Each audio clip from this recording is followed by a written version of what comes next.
এগৰাকী মহিলা প্ৰায় সময়খিনি পাকঘৰতে পাৰ হয় নহয়নে? মোৰহে ৰাতিপুৱাই আহিলোঁ পাকঘৰত সোমালোঁ, চাহ তাহ খালোঁ। চাহ খোৱাৰ পাছত এতিয়া ভাত বনোৱা কাম আৰম্ভ। এইপিনে মচুৰ দালি তিয়াই থৈছোঁ। আনফালে মই এইকেইখন কেৰাহী চাফা কৰিছিলোঁ। চাওক কেনেকৈ চাফা কৰিছিলোঁ। মই এতিয়া ভিডিঅ' আগবঢ়াম, আপোনালোকে চাব। আৰু মই কি আজি ৰান্ধিছোঁ এইখিনি চাওক। ৰঙালাও চব্জি আৰু কেৰাহীখন চাফা হৈছে, কিমান ধুনীয়া লাগিছে নহয়। আৰু কোমোৰা মচুৰ দালি।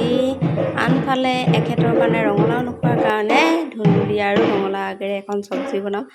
আৰু আনফালে মইনাই বজাইছে ঢোল। ভায়েকে কিমান নাচিছে চাওক, ককায়েকৰ ঢোলৰ ওচৰত ভায়েকে নাচিছে। আৰু আনফালে মোক এইটো চাওক, মাছটো কিমান দেখুৱাই আছে। পোনা মাছ আছিলে, দাদাই ধৰি আনিলে। আমাৰ শুনে বৰ চখ পাইছে, মাছটোৰ লগতে খেলি আছে আৰু মোক ইমান মাতিছে নহয়।